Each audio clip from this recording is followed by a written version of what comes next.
Ukraine کے لیے امداد کو امریکہ میں ہی نہیں یورپی یونین میں بھی چیلنجز درپیش ہیں، کیا یوکرین کے اتحادیوں کی ترجیحات بدل رہی ہیں؟ جی دیکھیں، مجھے تو ایسا لگ رہا ہے جیسے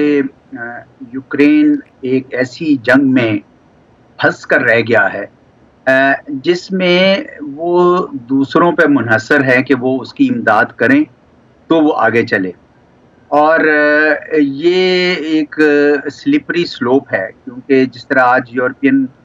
یونین کا پروگرام جو ہے وہ تھوڑا کھٹائی میں پڑا، شاید دوبارہ ہو جائے، لیکن کب تک یہ سلسلہ چلے گا؟ اسی طرح امریکہ سے آنے والی بھی امداد کب تک چلے گی؟ ادھر سے روس کے بارے میں بھی یہ پہلے تو یہ تاثر دیا گیا کہ جیسے بس اب یوکرین کے کاؤنٹر offensives کے بعد تو روس کا ختم ہو جائے گا وہاں پہ سلسلہ، لیکن ایسا ہوا نہیں۔ روس تو ایک ایسی قوم ہے جس کی تاریخ ہے کہ وہ کیجولٹی شائی نہیں ہے، ہمیشہ بہت قربانیاں بھی دے لیتے ہیں اپنے ملک کے لیے، تو یہ ایک لمبی جنگ میں تبدیل ہوتی جا رہی ہے جس کا الٹیمیٹ نقصان یوکرین کو اور اس کی عوام کو ہوگا، کیونکہ یوکرین ہی تباہ ہو رہا ہے، سارا کا سارا جو ملک ہے وہ تباہ ہو رہا ہے۔ یہ صحیح ہے کہ روس کا جو یوکرین یورپ کے ساتھ جو توانائی کا رشتہ تھا وہ کمزور پڑ گیا، لیکن پھر آپ یہ دیکھیں کہ اسی نے روس کو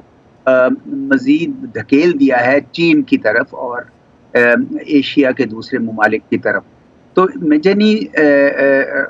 سمجھ آتی کہ یہ یورپ کو اس کا کیا فائدہ ہوگا۔ کچھ میں خبریں پڑھ رہا تھا، بلکہ یہاں پہ بھی آپ کے پاس بھی ایک سنا، کوئی خاتون کہہ رہی تھی کہ جی یوکرین واحد ہرڈل ہے رشیا کی یورپ کی طرف اس کی ایڈوانسمنٹ ہے یا خدشہ ہے۔ اسی طرح کسی اور نے کہا کہ جی روس شاید نیٹو پہ حملہ تیار کر رہا ہے، جس کی پیوٹن نے کہا کہ ہم نہیں کر رہے ہیں۔ میں سمجھتا ہوں کہ یہ جنگ جو ہے نہیں بڑھے گی مزید اس سے، اور کسی علاقوں میں نہیں پھیلے گی۔ اس کی وجہ یہ ہے کہ کوئی بھی ملک نہیں چاہتا ہے یہ جنگ کرنا، اور میں سمجھتا ہوں کہ یوکرین اور رشیا دونوں کو کوشش کرنی چاہیے کہ کوئی نہ کوئی سمجھوتا کر لیں، کیونکہ اس سے قبل کہ پورا یوکرین ہی تباہ ہو جائے یہ شاید اچھا نہ ہوگا۔ یہ فرمائیے کہ اسرائیل حماس کا تنازع اس پالیسی میں کیا کردار ادا کر رہا ہے؟ دیکھیں، بہت سارے لوگ یہ ایسے شروع میں جس طرح کئی انالیسز کرتے ہیں کہ جی شاید وہ ایک ڈائیورژن تھی جو کریٹ کی غازہ والی، لیکن آپ نے دیکھا کہ دنیا کی ساری جو نظریں تو اس پر چلی گئی ہیں، اس کے اوپر، اور یوکرین سے توجہ ہٹ گئی ہے۔ اس حد تک تو یہ ڈائیورژن کامیاب ہے، لیکن اس کے اپنے بہت ڈائنامکس ہیں۔ امریکہ کے لیے بھی ایک لمحہ فکریہ ہے، کیونکہ اس کا اپنا جو امیج ہے وہ بڑی تیزی سے مجروح ہو رہا ہے، اور اس کی جو مڈل ایسٹ میں سپیس ہوتی تھی، جو اس کا ایک بڑا اس کا نام تھا، وہ بھی کم ہو رہا ہے۔ اسرائیل کا ساتھ تو امریکہ نے دینا ہے، وہ دے رہا ہے، لیکن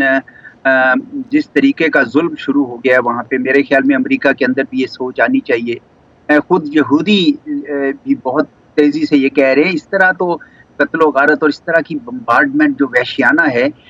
اس کا اسرائیل تو لے ہی رہا ہے، اور نیتن یاہو صاحب تو اپنے اوپر سارا بوجھ لے رہے ہیں، امریکہ کے اوپر بھی اس کا بوجھ پڑ رہا ہے۔ تو کیا یہی وجہ ہے، یہ اسرائیل کے تنازع کی ہی وجہ ہے کہ صدر بائیڈن کو اس بل میں یوکرین کی امداد کے لیے مانگی گئی رقم پر مخالفت کا سامنا ہے؟ ہو سکتا ہے جی، یہ زیادہ آپ سمجھتے ہوں گے امریکہ کی داخلی سیاست کو، لیکن لگتا کچھ اسی طرح ہے جس طرح آپ کہہ رہے ہیں۔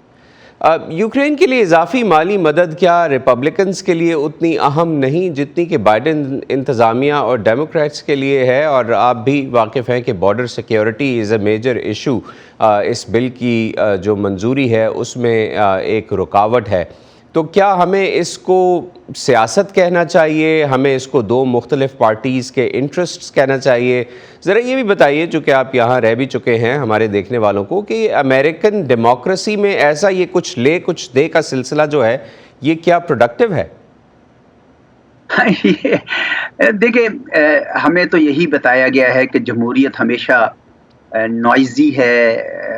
ہمیشہ میسی ہوتی ہے، اور ضروری نہیں ہے کہ اس میں سارے لوگ ایک ہی سوچ رکھیں۔ یقیناً اس وقت غازہ میں بائیڈن کی جو پالیسی ہے اس کو بڑی تنقید کا سامنا ہے، اور وہ پیسے تو مانگ رہے ہیں اسرائیل کے لیے، لیکن یہ بھی ہے کہ امریکہ میں اور بھی آوازیں اٹھ رہی ہیں، نیو یارک میں، بڑے بڑے شہروں میں، شکاگو میں ہم نے دیکھا ہے، تو وہ بھی اثر انداز ہو رہی ہے سیاست کے اوپر۔ تو یہ خالی سیاست نہیں ہے کہ جی ریپبلکنز نے اپوز کرنا ہی کرنا ہے اس کو ڈیموکریٹس کو، وہ تو چلتا ہی رہتا ہے۔ میرے خیال میں امریکہ کا جس طریقے سے امیج جو ہے خراب ہو رہا ہے غازہ میں، امریکہ میں بھی ایک سوچ ابھر رہی ہے کہ ہم اس طریقے سے اندھا دھند بمباری کی حمایت نہ کریں اور اس طرح اور ویپنز نہ دیں۔ یہ میرا یہ خیال ہے۔ یہ فرمائیے، کیا اندرونی پالیسی پر ریپبلکنز اور ڈیموکریٹس میں جو اختلافات چل رہے ہیں، اسرائیل اور یوکرین کے لیے پالیسی پر کیا یہ جو اثر ابھی نظر آ رہا ہے، یہ اثر بڑھ بھی سکتا ہے، یا یہ رکاوٹیں محض وقتی ہیں؟ یعنی ریپبلکنز کو وہ مل جائے گا جو وہ لینا چاہتے ہیں تو معاملات ٹھیک ہو جائیں گے؟ یہ سیاست میں کچھ لو کچھ دو کی اس کا سلسلہ تو چلتا رہتا ہے، لیکن یہ تاثر مجھے ضرور ہے کہ یوکرین اور غازہ کا اس طرح انڈائریکٹ لنک ضرور پیدا ہو گیا، جس کو ویسے تو یہ دونوں بالکل مختلف کیفیتیں ہیں، کہ امریکہ کی ایک قسم کی توجہ اب یوکرین پہ اتنی نہیں رہی جتنی اب وہ غازہ پہ ہے، کیونکہ اس کی جو پالیسی بہت زیادہ وہاں پہ متاثر ہو رہی ہے، اور یوکرین میں ایک تقریباً سٹیل میٹ سا چل رہا ہے۔ یہ اگر یوکرین میں معاملات بگڑ جاتے ہیں، یعنی رشیا ایڈوانسمنٹ شروع کر دیتا ہے، رشیا کو کامیابیاں ملنا شروع ہو جاتی ہیں روس کو، تو کیا امریکی پالیسی آپ کے خیال میں بدل سکتی ہے، یا پھر آپ کو لگتا ہے کہ امریکہ کی ترجیح اسرائیل ہی رہے گا اس معاملے میں، چاہے یوکرین کی فوجیں پستی اختیار کرنا شروع کر دیں؟ جی میرا خیال یہی ہے کہ جی اسرائیل کی اس وقت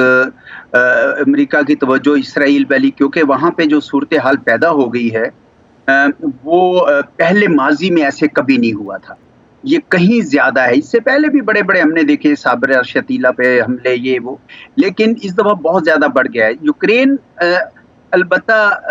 میرے خیال میں ایک سٹیل میٹ جس طرح میں نے کہا اس طرف چل رہا ہے، اور اگر روس اور یوکرین کا کوئی آپس میں سمجھوتا ہو بھی جاتا ہے تو بھی روس کا میرا نہیں خیال کہ اس سے زیادہ کوئی بڑا مقصد ہوگا سوائے اس کے کہ یوکرین نیٹو کا یا ای یو کا حصہ نہ بنے۔ اور ابھی فن لینڈ کی طرف بھی ذرا تھوڑی ادھر ٹینشن بڑی ہے، ادھر بھی ہم دیکھ رہے ہیں کہ جب سے فن لینڈ نے نیٹو کی طرف آئے ہیں، تو یہ روس یہ سمجھ رہا ہے کہ اس کو محصور کیا جا رہا ہے، اور اگر وہ سمجھا رہے اور اس پہ الجھا رہے تو امریکہ کے لیے یہ کافی ہے، بجائے اس کے کہ وہ اپنا سارا کچھ وہاں پہ لگا دے۔ امریکہ بہرحال ایک پراکسی وار ہے جو لڑ رہا ہے، لیکن وہاں تو ڈائریکٹ جسے کہتے ہیں نا، اسرائیل کے ساتھ تو ڈائریکٹ ایک قسم کی جب آپ اتنا اسلحہ دے دیتے ہیں تو اس میں شامل ہو گئے ایک قسم کا۔ ویری کوئکلی اگر آپ بتا سکیں، بائیڈن امریکہ کے صدر ہیں، موسٹ پاورفل پریزیڈنٹ ان دی ورلڈ، لیکن ایک بجٹ اپروو کروانے کے لیے ان کو مخالفت کا سامنا ہے، اور ایک ایسا بجٹ جس کو امریکہ کی سیکیورٹی سے ریلیٹ کیا جاتا ہے۔ پاکستان میں انتخابات ہونے والے ہیں، آپ یہ جو سسٹم ہے، جو سسٹم امریکی صدر کے ہاتھ جس نے ابھی باندھے ہوئے ہیں ایک امپورٹنٹ فنڈنگ کے لیے، ایک امپورٹنٹ بل کے لیے، اس میں اسرائیل کی فنڈنگ بھی شامل ہے، یوکرین کی فنڈنگ بھی شامل ہے، بارڈر سیکیورٹی کی فنڈنگ بھی شامل ہے۔ What does it say about democratic institutions and how democracy works? دیکھیں میرا تو خیال میں یہ میری تو اتنی نیگیٹو اپریسیشن اس کی بار نہیں ہے، اس کی وجہ یہ ہے کہ یہ چیکس اینڈ بیلنسز ہیں، اور یہی تو اگر آپ ایگزیکٹو سے یہ سارے چیکس ہٹا دیں ڈیموکریٹک سسٹم میں، تو پھر تو وہ ایک ڈکٹیٹرشپ بن جائے۔ تو اس لیے ایگزیکٹو کو چیک تو رکھنا چاہیے، اور یہ بڑا امریکی سسٹم کا یہ ایک بڑا مضبوط نظام کا آپ نے بہت ہی اچھی اصطلاح استعمال کی ہے کہ اگر یہ چیکس اینڈ سسٹمز ہٹ جائیں تو ڈیموکریسی بھی ڈکٹیٹرشپ بن جائے گی۔ بہت شکریہ اعزاز صاحب، آپ نے ہمیں جوائن کیا اور اس اہم موضوع پر ہم سے بات کی۔